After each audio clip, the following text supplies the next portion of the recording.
So we're continuing our work with factoring, and today is going to be the last day that we devote or we dedicate specifically to factoring. After today, we're going to begin to apply factoring to other things. So obviously the goal today is to be able to factor completely. That's a new phrase that we'll talk about during the period. If you can leave here knowing how to do that, you're in good shape. How many people that did not get 100 on the quiz, now that they've gone over it together, think that they have a much better understanding of what you're looking for? Okay, good. Please make it a point over the weekend to spend a few minutes looking over that quiz. Andre, let's face forward.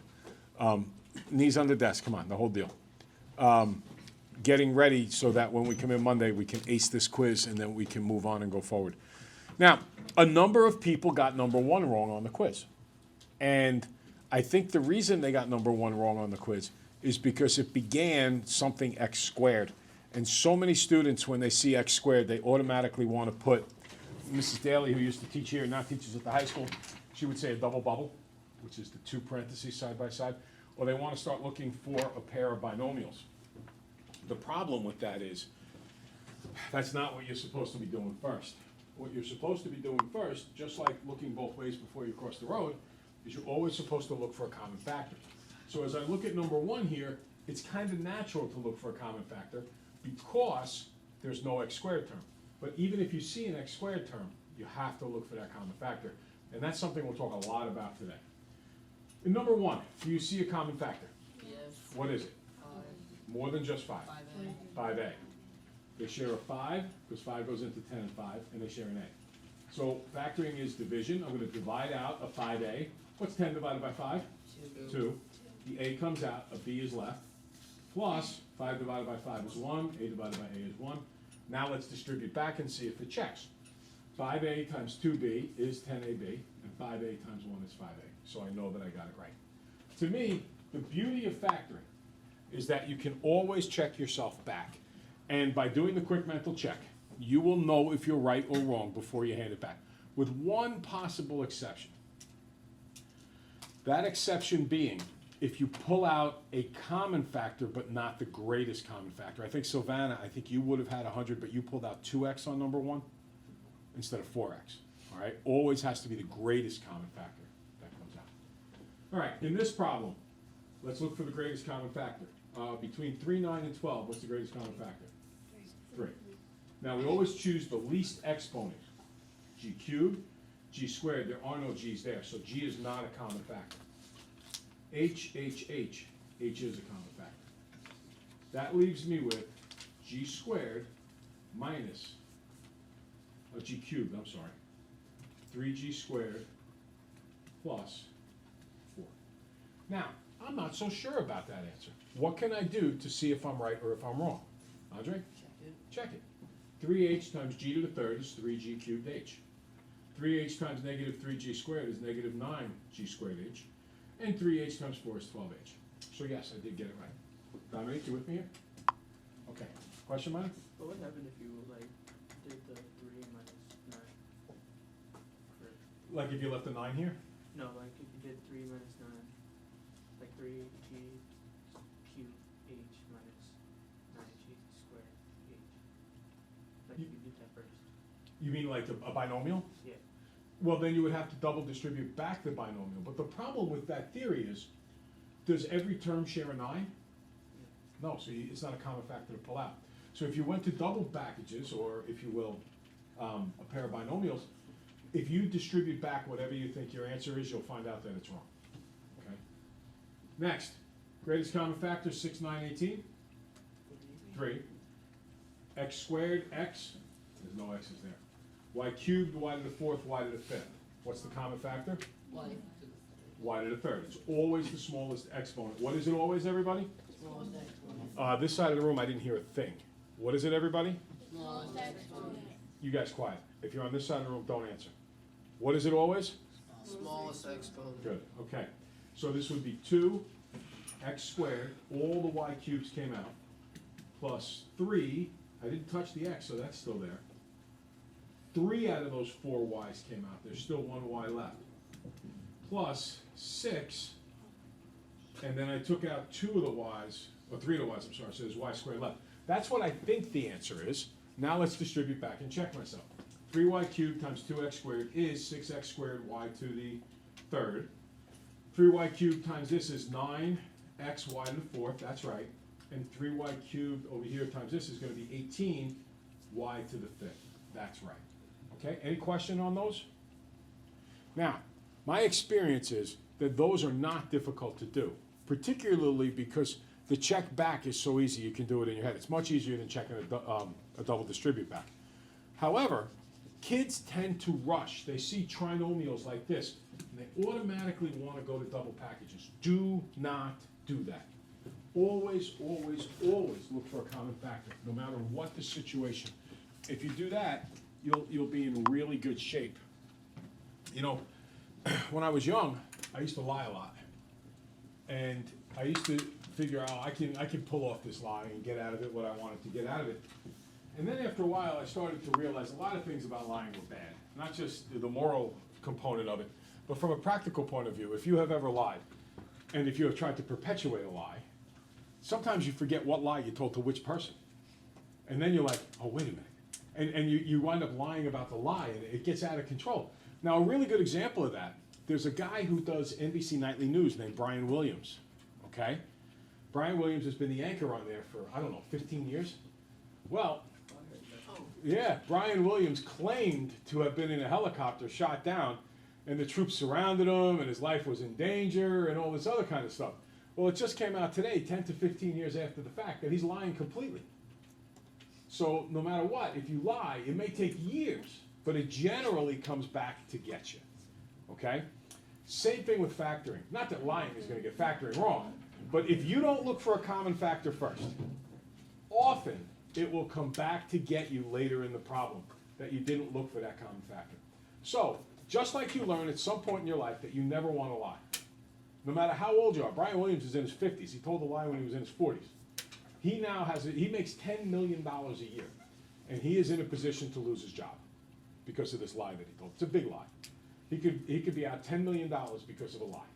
And the lie wanted to make it look adventurous for his news broadcast. Oh, we were shot down by the enemy. The troops surrounded us to save our lives.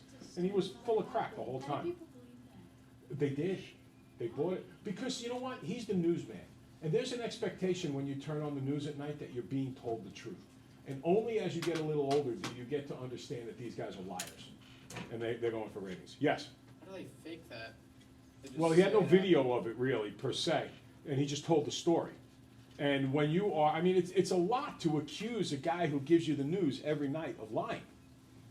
You know, that's not easy to do. And you have to have facts to back up why you think he's lying. So he probably said, you know what, I'll embellish the story, I'll make it look a whole lot better than it is, and I'll get away with it. And in the beginning, he did get away with it. But just like when you lie, and eventually you're asked to recall that lie months later, and then you get two people together who heard a different story, what happened to him is it was 15 years after the fact, or 12 years, or whatever. And then some of the Army people who were on the helicopter with him came out and said, that's not what I remember. And then he got busted. So now he could be out $10 million a year. And the guy who had the job before him is a guy named Tom Brokaw, and Tom Brokaw came out and said he should be fired. Because Tom Brokaw understands, as someone who gives the news every night, you have a responsibility to try to tell the truth as best you can every night to the American public, so when the American public goes to bed, they think they know what they're talking about. If we get to the point where the news agencies come out and just blatantly lie, and I think there are a few that do right now, then that taints the whole American populace. The news is supposed to keep government in control. The news is supposed to be a check and a balance against the government becoming a propaganda machine. When the news begins to do things for ratings or do things to make the president look good or anybody else look good, there's a problem. All right, so anyway, I don't want to talk too much about that. Yeah, I don't want to talk too much about that. I just want you to know that there are parallels here. And the big parallel is to always, always, always look for a common factor. So I do peek for a common factor, and there is not one. When there's no common factor with a trinomial, that's when I go for a pair of binomials, and I use, in my mind, the AM method. Now, Sarah, talk to me. How can I multiply out and come up with a negative 24? Tell me some of the ways. Just tell me ways to multiply out to negative 24. What times what will give me negative 24? Negative 12 and 2. So that means if negative 12 and 2 works, then so does 12 and negative 2, right? What's another combination, guys, that can get me 24? What? -4 and 6. -4 and 6, which means, of course, -6 and 4. And there's another combination here, minor? -8 and 3. -8 and 3, or 3 and, pardon me, -3 and 8. And the last one, -1 and 24, and -24 and 1. Now, only one of those combinations adds to 10. Which is the one that adds to 10? -12 and 2 does not add up to positive 10. Well, which one does add up to positive 10?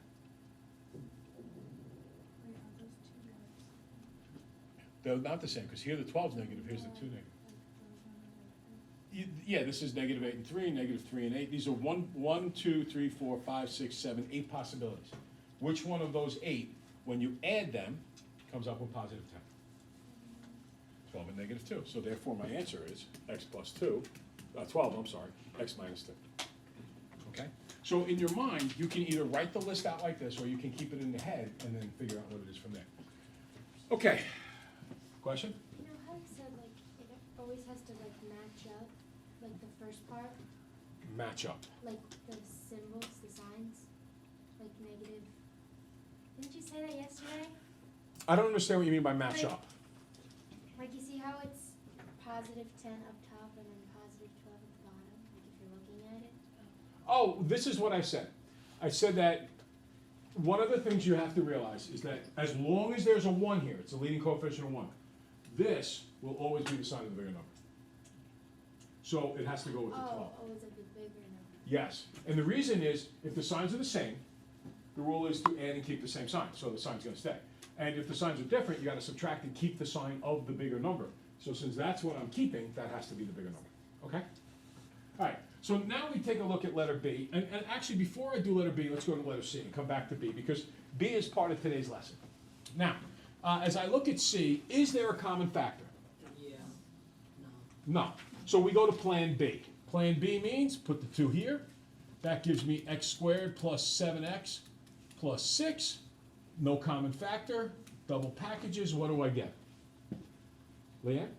2x plus 1 and x. No, you're getting ahead of me, I just want to factor this.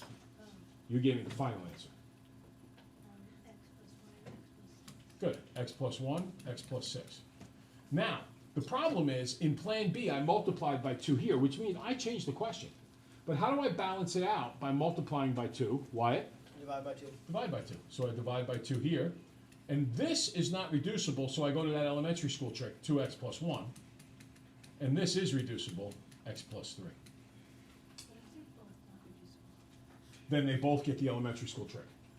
And that does happen sometimes. So now, 2x times x is 2x squared, 2x times 3 is 3x's, 1 times x is 1x, 6x and 1x, I said 3x, I'm sorry, it was 6x. 6x plus 1x is 7x, and 1 times 3 is 3. So that gives me, thank you, that gives me what I started with.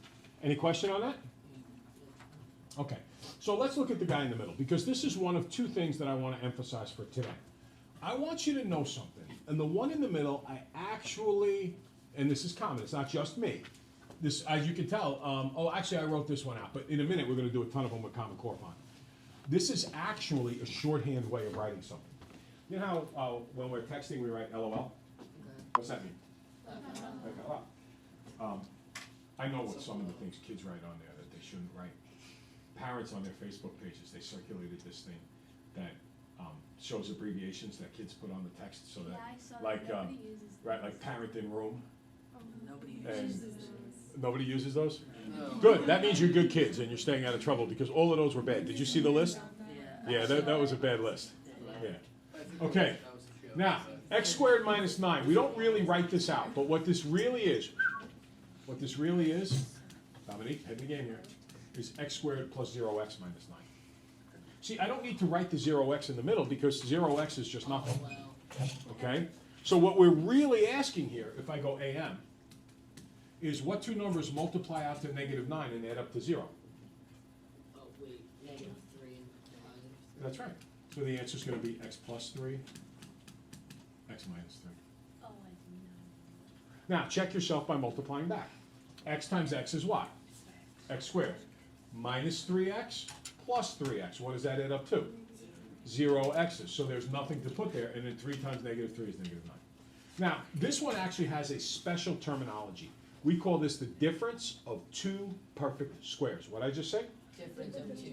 This side of the room, please. Difference of Two perfect squares. What does difference mean in mathematics? Subtract. So the original question was x squared minus 9. That's why we use difference. Now, two perfect squares means two things that I can find the square root of. The square root of x squared is x.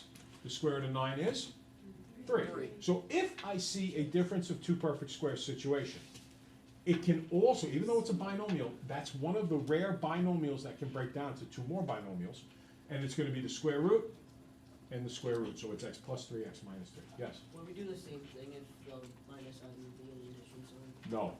There is no sum of two perfect squares, because when you added them, you would never get 0 in the middle. The only way to get 0 in the middle is if they're opposite signs and exactly the same number. So I think you can see the pattern of working with this. What do you think x squared minus 25 would factor out to? Andre? -5 and +5. Well, that's part of it, but I said factor out to, so you gotta give me a little bit more. X plus 5. Yeah. And then x minus 5. That's right. Okay, again, the difference of two perfect squares, square rooted, x and x, 5 and 5. What do you think this would be? X squared minus 100. Somebody else here, Michelle, what would we get? X plus what? No, 50 times 50 is not 100.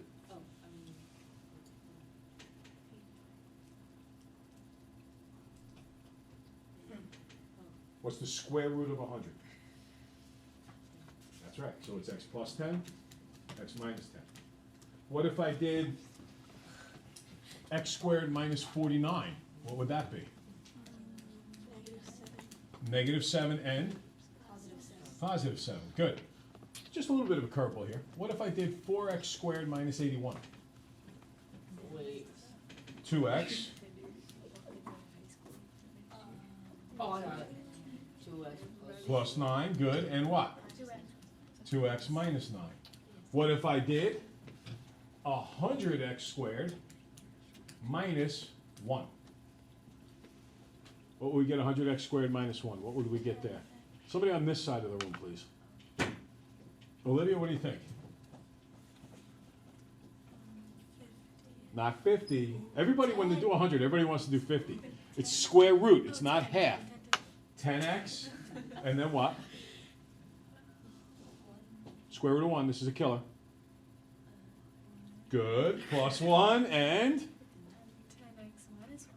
Were you trying to imitate a blonde there? No. Okay. 10x plus 1? It was very blondish. It was extremely blondish. Okay, so let's turn to the next page. So this is one of the two things you got to learn today. One is called difference of two perfect squares. Okay, here we go. Ready? Uno, dos, tres, cuatro. What's the letters? Yes. A, B, C, D. Hey, no check. Good. That's a letter. Guys, we got about a minute and a half on this. 2 minutes max. So let's go.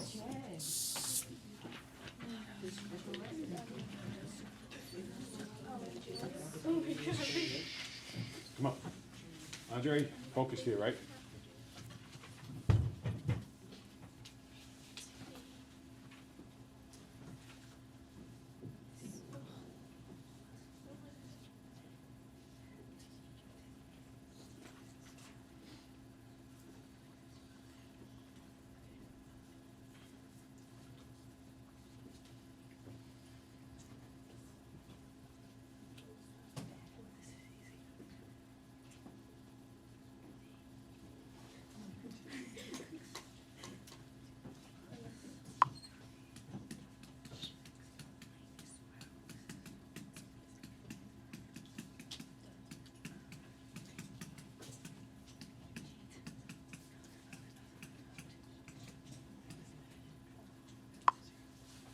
If C gives you trouble, skip it. We'll come to it in a minute. Oh, that was easy for me to find. Oh, I definitely did wrong.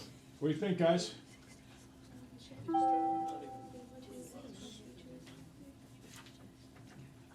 Now, any question on A, B, or D? You can switch and put the number in front like they do on D. Okay, that's not a problem. Now, I want to talk about C.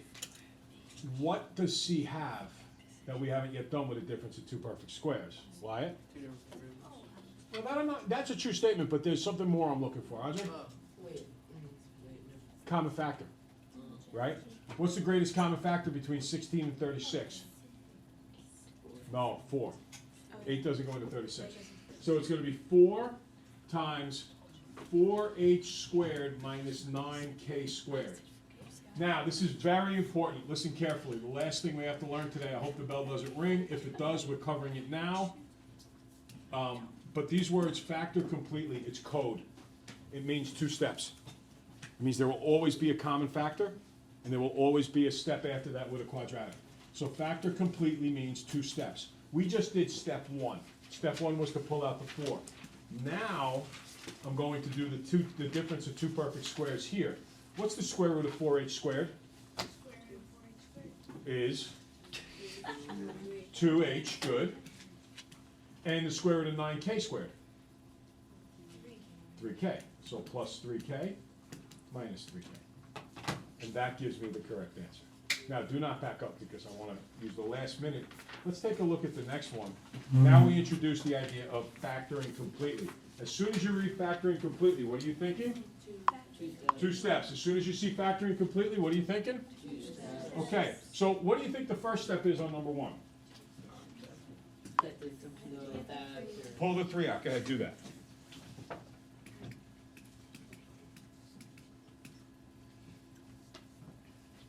What do you think the second step is? Double the Double packages, right? And now we're going to factor n squared minus 2n minus 3. Go ahead. I'm looking for 2 numbers that multiply out to negative 3 and add up to negative 2. This is pretty easy, I think. Really is only one possible pair of numbers.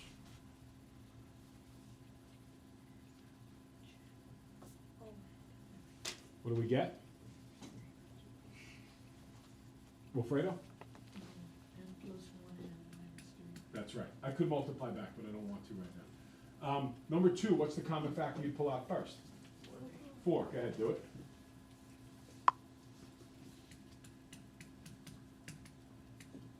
And then factor difference of two perfect squares.